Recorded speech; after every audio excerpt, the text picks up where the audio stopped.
Olá pessoal, sejam bem-vindos a mais esse vídeo. Já vai deixando o like, se inscrevendo aqui para o canal, ative o sininho se você não ativou ainda para você ser o primeiro a assistir os meus vídeos, né? Eu posso estar postando aqui algum vídeo emergencial e você será um dos primeiros a serem alertados, então é muito importante que você ative o sininho. E continuando o nosso estudo referente ao Bitcoin, nós chegamos a romper, né? A gente rompeu esse nosso padrão aqui para cima, e quando todo mundo acreditou que a gente pudesse ter a nossa continuidade de movimento, saiu uma notícia aí pessimista referente ao Bitcoin, que foi: a SEC dos Estados Unidos considera os registros de ETF de Bitcoin como inadequados, né? Então tem aqui o relatório, nada fora do normal, pessoal, né? Estou passando principalmente para explicar para vocês que isso é normal, isso faz parte, até mesmo documentações nossas, né, do dia a dia. Já deve ter acontecido com vocês de vocês mandarem os dados para fazer determinado documento e talvez ter faltado algum dado ou algum dado ter ido errado. É o que aconteceu com a SEC. A SEC exigiu, né, alguns outros dados ali adicionais, e agora as empresas, né, as empresas ali que tiveram seus ETFs negados, entre aspas, né? Porque negado em que sentido? Ele foi reprovado e foi solicitado uma readequação, né, mais dados à documentação desse pedido. Então basta as empresas agora adicionarem o que a SEC pediu e eles vão para uma nova tentativa de listagem dos ETFs, né, da aprovação do ETF Spot do Bitcoin. Eu tenho até um estudo aqui interessante que eu encontrei no Twitter, né, essa empresa que postou esse estudo, onde eles falam, né, eles postou já tem até alguns dias, e eles alertaram referente à SEC estar enrolando, né? E faz sentido, os Estados Unidos pode estar tentando enrolar essa questão da aprovação dos ETFs. Por quê? Porque nesse período de tempo, nessa enrolação que eles vão elaborando, dá para eles correrem com o processo em relação a Binance, Coinbase e várias outras coisas que eles querem implantar, e principalmente essas empresas que estarão tendo o seu ETF aprovado, eles precisam comprar os bitcoins. E para eles comprarem os bitcoins sem impactar demais o preço, as pessoas têm que vender os bitcoins para eles. Então, o que seria um bom motivo, uma boa causa para fazer as pessoas venderem seus bitcoins, pessoal? Um FUD, né? Um medo no mercado. Isso aqui instalou um medo, onde muita gente ali que estava com uma grande expectativa em relação aos ETFs, né, se decepcionaram em vender os seus bitcoins. Teve até um dumpzinho aqui, mas já te adianto que essa notícia não é tão relevante assim. Se fosse relevante, essa queda teria continuado, né? Quando realmente a notícia é trágica, o gráfico cai sem parar, pessoal, né? Não é apenas uma violinada. Essa queda aqui foi simplesmente por causa das pessoas que estavam alavancadas. Olha até onde essa queda veio. Essa queda veio abaixo do último suporte nosso, né? Ele veio realmente para liquidar as pessoas que entraram no rompimento desse padrão, né? As pessoas entraram nesse rompimento aqui para cima, acreditando na continuidade de alta, e com a queda relacionada à notícia e principalmente à liquidação, liquidou, né, esses super alavancados aqui, pegou o stop dessas pessoas, e agora voltamos para dentro do padrão. Lembrando que esse padrão ele foi traçado no tempo gráfico de 4 horas, e levando isso em consideração, olha que interessante, a gente fechou a vela de 4 horas ainda dentro do nosso padrão. Então esse padrão não foi rompido para baixo, tá bom? Ele chegou a ser rompido aqui para cima, fechou uma vela aqui superior, né? Nesse período aqui não estava envolvendo nenhuma notícia.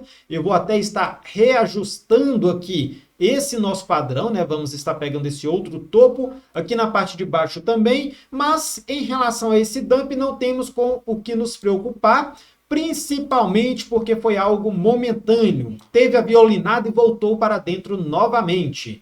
E essa questão da SEC, dos ETFs, né, terá o período aí de adequação dessa documentação, e igual esse relatório que foi postado, é comum ETFs, documentações demorarem a ser aprovadas, principalmente quando se trata de algo tão sério assim.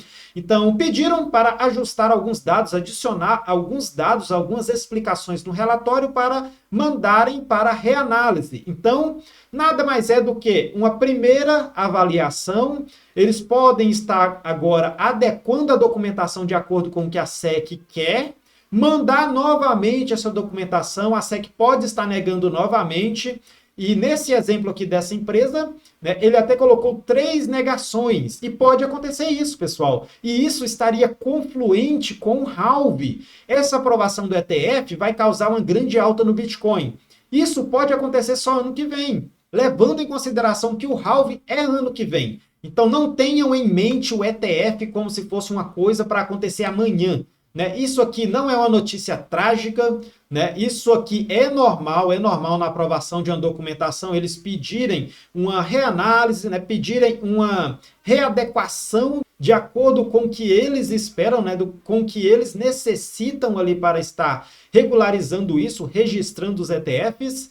E uma outra notícia que eu vi muita gente comentando é em relação também à grande transferência de bitcoins dos mineradores para dentro das corretoras. As maiores transferências que já teve foram esses picos vermelhos e nada com que se preocupar também, pessoal. Porque, principalmente, quando isso aconteceu, pessoal, eles mandaram bitcoins para as corretoras e o preço do Bitcoin foi subir. Então, é um mito essa questão de que mandaram para a corretora para despejar e o gráfico vai despencar. É um mito. Por quê? Porque, historicamente, nas outras vezes que aconteceu isso, o gráfico do Bitcoin subiu.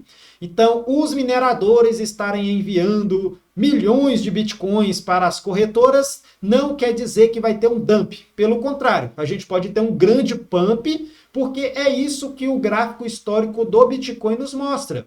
Né? 90% das vezes que os mineradores enviaram dinheiro para as corretoras para causar aquele FUD, aquele medo nas pessoas, logo em seguida o Bitcoin disparou, como por exemplo foi aqui em 2021, e a última vez que eles enviaram Bitcoin para dentro da corretora foi justamente no fundo, e depois disso o Bitcoin não caiu mais, depois disso o Bitcoin só subiu. Então muito cuidado para não cair nessas notícias, não cair no FUD, não vender seus Bitcoins para as grandes empresas, os grandes jogadores e as baleias que vêm, né, de certa forma, manipulando o mercado. E lembre-se daquela frase, né? Compre aos sons dos canhões e vendam aos sons dos violinos. E nesse momento o Bitcoin está sendo bombardeado, né, de notícias pessimistas, né? Questão de SEC, questão de mineradores, questão de grandes transações para as corretoras, e muito cuidado com isso. Isso costuma nos mostrar, né, a pré-valorização, né, a pré-bomba do Bitcoin. Então, muito cuidado com isso. Enquanto isso, continuamos lateral. Tudo indica que continuar lateralizando durante esse final de semana, mas em relação às altcoins, a gente começou a visualizar muitas altcoins bombando, e isso se dá justamente por conta da dominância do Bitcoin que está corrigindo. Olha a dominância do Bitcoin corrigindo, pessoal. Então, a gente iniciou realmente aqui a correção da dominância. Isso aqui nos mostra uma breve alt-season, né? Uma temporada das altcoins, porque enquanto o Bitcoin tem a sua dominância corrigindo, é o dinheiro saindo dele e indo para as altcoins. Então, se o Bitcoin continuar parado, né? Se ele continuar lateralizando dentro desse caixote que a gente está aqui nesse momento, ó, se o Bitcoin continuar dentro dessa zona, sem nem cair demais, sem nem subir demais, ou seja, continuar na mesma base de preço, e a dominância do Bitcoin ela for diminuindo, isso quer dizer que o Bitcoin ele está estagnado e o dinheiro está saindo dele e entrando nas altcoins. E isso causa a grande explosão de várias altcoins, como a gente vem vivenciando aí na Litecoin, na DOT, na Ethereum, na ADA Cardano, na Aave, né? Vários projetos de altcoins valorizando em relação ao Bitcoin, né? Muitos projetos antigos, como por exemplo a BCH, que é um dos projetos bem antigos desse mercado, né? Então temos vários e vários projetos antigos do Bitcoin que estão se destacando. E uma dica para vocês nesse momento é: fiquem de olho nas moedas antigas. Bitcoin está parado e muitas moedas ali que são derivativas do Bitcoin, tipo Bitcoin Cash, né? Outros flocks do Bitcoin, Bitcoin SV, estão bombando, né? Estão valorizando em mais de 20%. Então, nesse momento, né, esse final de semana vai ser o final de semana das altcoins, principalmente as maiores e mais antigas altcoins do mercado.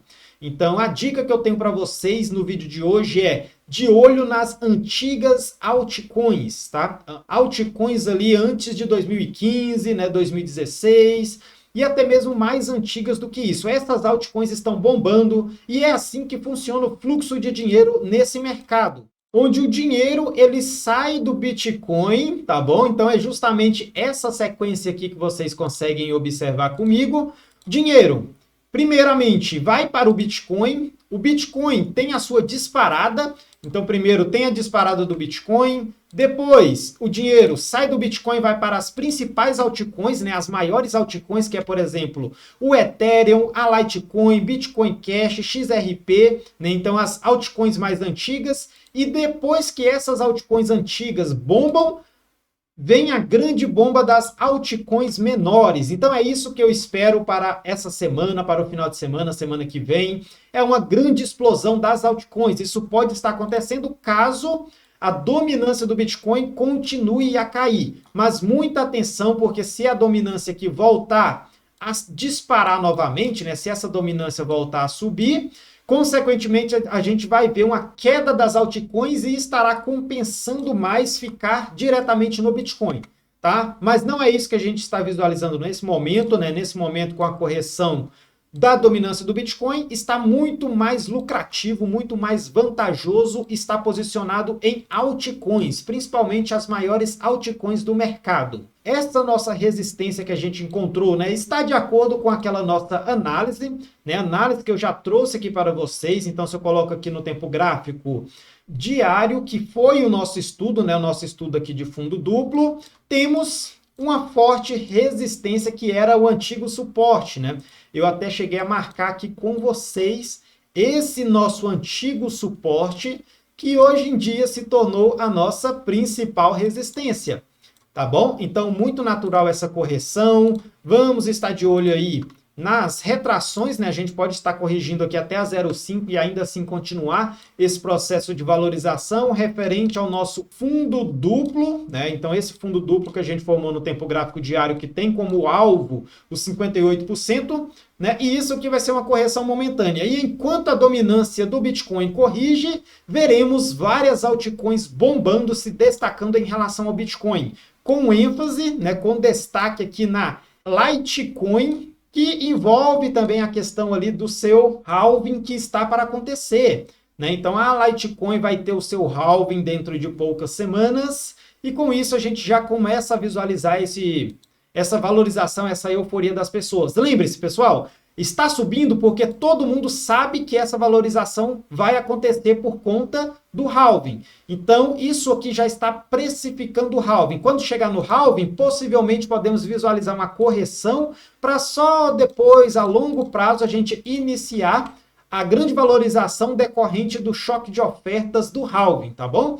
Então, muito cuidado com isso. As notícias, quando a gente sabe, quando todo mundo já sabe que o halving vai acontecer, todo mundo se antecipa. Então, não esperem que o preço valorize, dispare no dia do halving. O dia do halving costuma ter uma breve correção para só no longo prazo vir a valorização decorrente desse halving. Então, muito cuidado com essa questão da Litecoin e de olho em várias outras altcoins aí que poderão estar bombando durante esse processo de correção da dominância do Bitcoin. Então, muitas altcoins aqui já mostrando possibilidade de uma bela reação. Bitcoin continua lateral, né? Não temos novidade em relação ao vídeo de ontem. Se você não assistiu o vídeo de ontem ainda, assista, né? É muito importante que vocês entendam o que está acontecendo com o gráfico do Bitcoin. Temos aqui também a minha playlist sobre indicadores. Temos aqui um tutorial para você que não opera ainda na Bybit, né? Se você quiser conhecer a corretora que eu opero, né? Essa é a corretora que eu vejo ser mais vantajosa, principalmente para mercado futuros. O link vai estar aqui na descrição do vídeo. Não deixe de assistir a minha playlist. Aprenda mais sobre indicadores aqui também comigo. E voltando para o Bitcoin, não se esqueça do nosso ciclo, né? Para a gente finalizar esse nosso vídeo de hoje. Nunca se esqueça de em qual período da história do Bitcoin a gente está, né? E estamos apenas no começo da nossa valorização. Então ficaremos por aqui e até o nosso próximo vídeo, pessoal.